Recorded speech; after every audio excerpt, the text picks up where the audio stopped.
You are listening to the daily homily for Magdala in the Holy Land. Jesus said to them, "Woe to you, Chorazin! Woe to you, Bethsaida! For if the mighty deeds done in your midst had been done in Tyre and Sidon, they would long ago have repented, sitting in sackcloth and ashes. But it will be more tolerable for Tyre and Sidon at the judgment than for you. And as for you, Capernaum, will you be exalted to heaven? You will go down to the netherworld. Whoever listens to you listens to me. Whoever rejects you rejects me. And whoever rejects me rejects the one who sent me." The Gospel of the Lord. Praise to you, Lord Jesus Christ.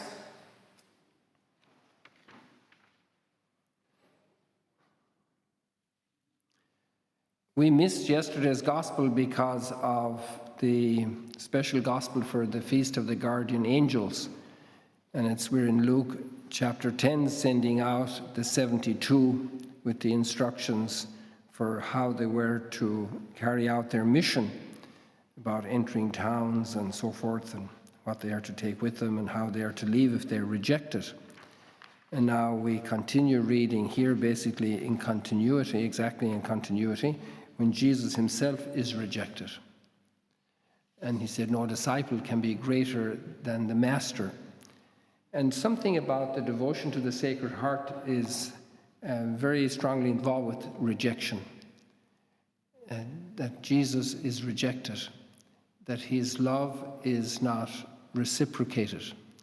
And there's a wonderful line at the end of the spiritual exercises that unrequited love, in order to return love, it has a couple of characteristics. And one is that love has to be mutual, and then that love has to be in deeds. It can't just be nice words or a little heart on a note, "I love you." If that's not matched by real life deeds, then it's very ephemeral, it's very superficial, it's not really love, it's wishful thinking. And the challenge today we have here is the prophet Baruch. We're on a new book now, reading from the prophet Baruch. Yesterday we still had our friend, what was his name? Nehemiah. And we're in this time of the exile. The last couple of weeks we were reading more about the return to Jerusalem and the academic understanding of the book of Baruch, that it's a couple of centuries after the exile. But it's placed as a book in the time of the exile. It's literally context. And so we have the meditation on the experience of God's people in the exile and the causes of the exile, which were already processed by the other prophets earlier on. Baruch is understood to be a secretary and assistant of Jeremiah, the prophet. And so the book is in his name, so to say, the way it's written. And it's a contemplation of the lack of response that the chosen people gave to God for all their blessings. And that's very well documented in all of the Bible in terms of the understanding of the exile was a punishment for infidelity, and very gross infidelity, similar to the behavior of the pagans.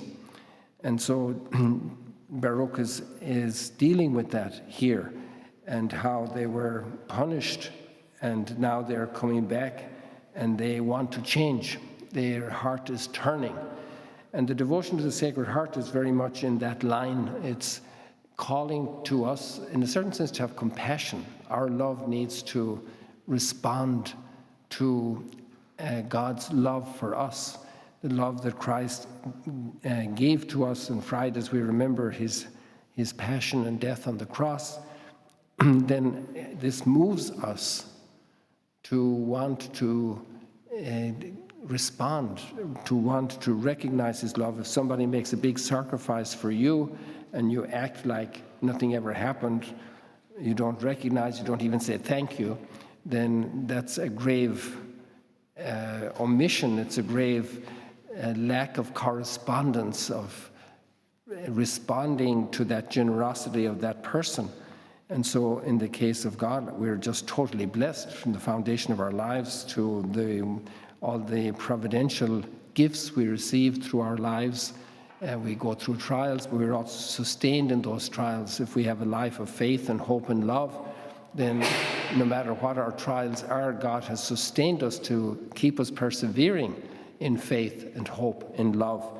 And that itself is a huge blessing, to be able to come through trials with that mindset and attitude.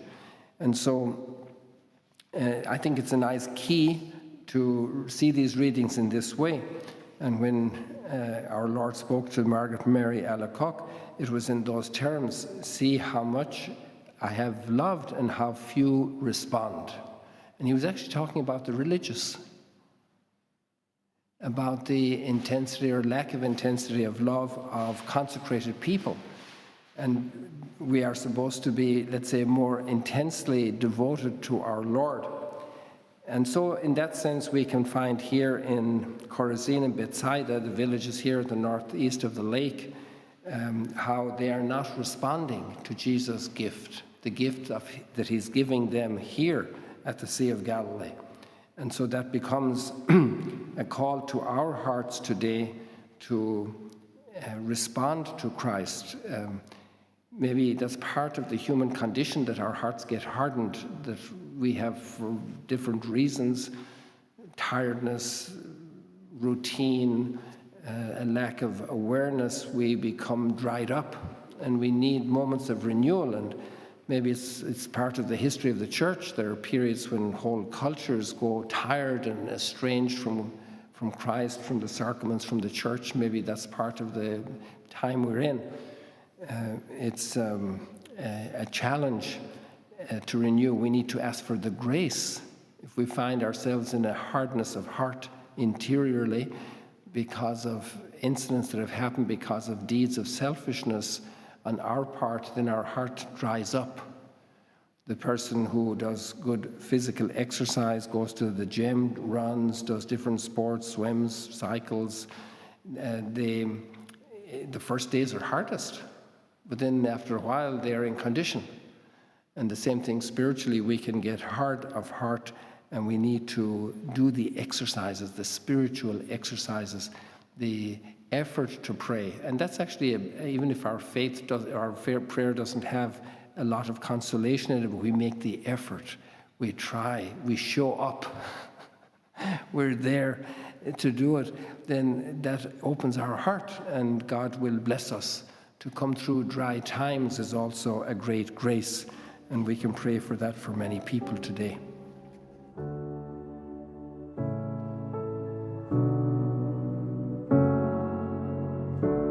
Thank you for joining us today.